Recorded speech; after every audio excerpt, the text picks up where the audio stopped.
L'Allemagne s'apprête à renverser sa philosophie économique vieille de plusieurs décennies. Comme vous le savez peut-être, l'Allemagne était autrefois le gardien intransigeant de la discipline budgétaire en Europe, mais elle se prépare désormais à emprunter des centaines de milliards d'euros dans ce qui pourrait devenir l'un des plus grands plans d'investissement public de l'histoire moderne allemande. Pourquoi a-t-elle besoin de tout cet argent? Pourquoi a-t-elle besoin de toute cette dette? Eh bien, il semble qu'elles doivent se militariser, apparemment pour se préparer à un éventuel conflit avec la Russie. Le ministre des Finances, Lars Klingbeil, a dévoilé un vaste plan visant à lancer un programme d'infrastructure de 500 milliards d'euros et un effort massif de réarmement militaire. J'ai deux messages. Je lui s'adresse à Moscou et au président Poutine. Le message est assez simple. Nous n'abandonnerons pas.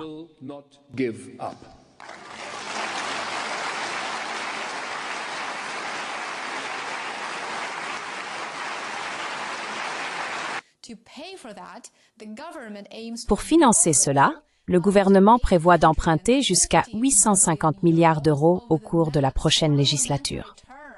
Ce n'est pas simplement une frénésie de dépenses. C'est une remise en question totale de ce que l'Allemagne représente, tant sur le plan économique que politique. Il ne serait pas inutile que l'Allemagne réfléchisse également à l'avenir qu'elle envisage pour elle-même, une fois qu'elle sera en guerre avec la Russie et que nous assisterons à une répétition des deux guerres mondiales précédentes. La nouvelle approche économique pourrait entraîner des déficits budgétaires annuels en Allemagne dépassant 3% du PIB, ce qui est bien supérieur à ce que l'Allemagne considère traditionnellement comme responsable. Mais Klingbeil soutient que ce compromis est désormais nécessaire. Après des années de sous-investissement, dit-il, avec des infrastructures en ruine et une négligence militaire, il fallait bien que quelque chose change. Et c'est ce qui se passe. Et maintenant, il est temps de se militariser.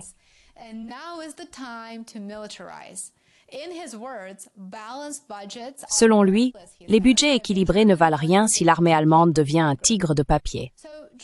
L'Allemagne s'engage donc désormais à atteindre l'objectif de dépenses de défense de l'OTAN, soit 3,5% du PIB d'ici 2029, soit 6 ans plus tôt que la date limite convenue. En même temps, comparons rapidement la hausse des dépenses militaires aux prévisions économiques pour l'Allemagne.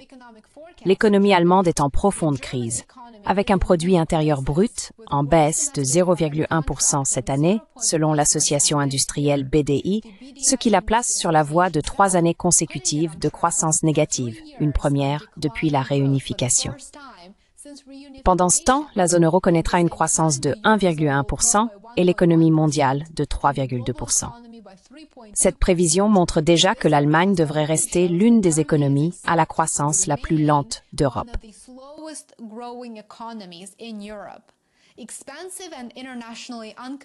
Des prix de l'électricité élevés et non compétitifs à l'échelle internationale, résultant de la crise énergétique auto-infligée, ont un impact particulièrement négatif sur l'industrie manufacturière en Allemagne. La sécurité de l'approvisionnement est de plus en plus menacée et l'inflation, alimentée par la hausse des coûts énergétiques, a entraîné une augmentation des dépenses de main-d'œuvre et de production, contribuant ainsi à la stagflation dans l'ensemble de l'économie. La stagflation se caractérise par une absence de croissance économique, un chômage élevé et une hausse des prix.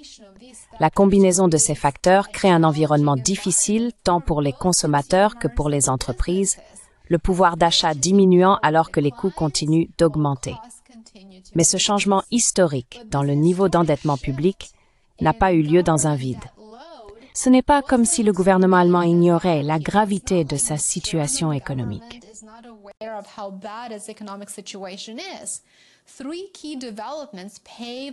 Trois développements clés ont ouvert la voie à cette décision. Premièrement, l'environnement géopolitique a changé de manière spectaculaire. La guerre par procuration entre la Russie et l'Ukraine a placé la sécurité au sommet des priorités, et le chancelier allemand, Friedrich Merz, a fait de la préparation militaire, qu'il qualifie de priorité centrale, un axe majeur tout en étant également aligné avec Klingbeil sur la nécessité d'agir avec audace. La deuxième raison de cette décision, assez choquante d'un point de vue économique et politique, de militariser et de le faire en s'endettant toujours plus, est que l'Allemagne a modifié sa constitution pour permettre à la majeure partie des dépenses de défense d'échapper aux freins à l'endettement. Une règle budgétaire auto-imposée qui limite les déficits. De plus, l'initiative en matière d'infrastructure sera gérée via un mécanisme hors budget, permettant à l'Allemagne d'éviter de déclencher des alertes fiscales.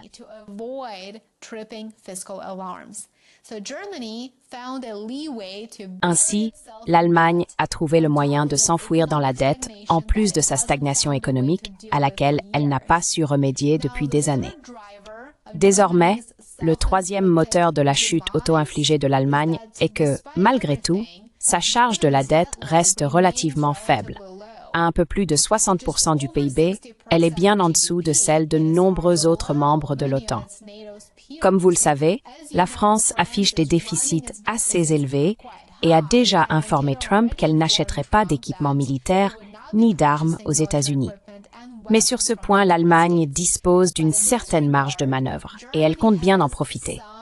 Oui, les paiements d'intérêts vont augmenter, mais les Allemands d'aujourd'hui et les générations futures devront régler la note. L'Allemagne est également réputée pour sa lenteur. Et son processus de planification peut être éprouvant.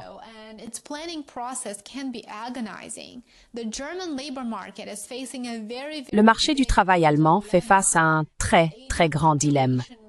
Le vieillissement de sa population signifie que ses perspectives à long terme en matière de production économique ne sont pas très bonnes. Les pénuries de main-d'œuvre, notamment dans l'ingénierie et la construction, menacent de retarder les projets et, en plus, d'augmenter les coûts à l'avenir. La hausse des coûts du travail dans l'État-providence allemand devient de plus en plus lourde pour l'État. Parallèlement, les discussions sur l'équilibre entre vie professionnelle et vie privée et la réduction du temps de travail gagnent du terrain. Et bien que les dépenses de défense et d'infrastructure aient bénéficié d'une certaine flexibilité budgétaire, le reste du budget reste contraint par, vous l'aurez deviné, le frein à l'endettement. Donc, n'attendez pas que l'Allemagne augmente sa dette pour améliorer les infrastructures civiles. Ce n'est pas l'objectif.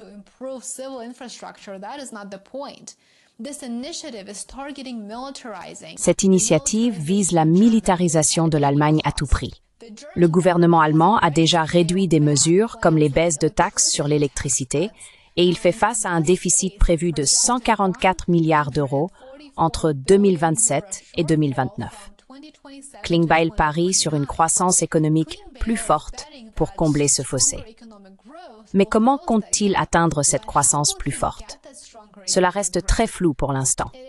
Après plusieurs années de stagnation, les économistes avertissent que la croissance à elle seule ne résoudra pas les problèmes structurels de l'Allemagne. L'un des plus grands poids sur le budget fédéral est son système de retraite, qui est de plus en plus subventionné à mesure que la population vieillit.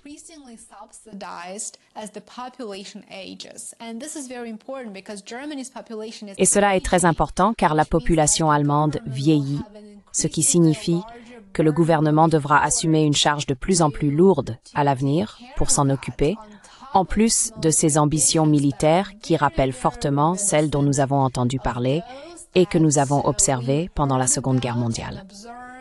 Donc, cette frénésie d'emprunt n'a rien à voir avec l'amélioration de la vie des Allemands moyens et tout à voir avec l'infrastructure militaire. Si vous avez trouvé cette analyse rapide, utile et intéressante, n'oubliez pas d'aimer la vidéo, de vous abonner pour plus de contenu et de me suivre sur Substack et Patreon. J'aimerais beaucoup vous y retrouver. Passez une excellente journée et à demain ici même. Au revoir pour l'instant. See you back here tomorrow. Bye for now.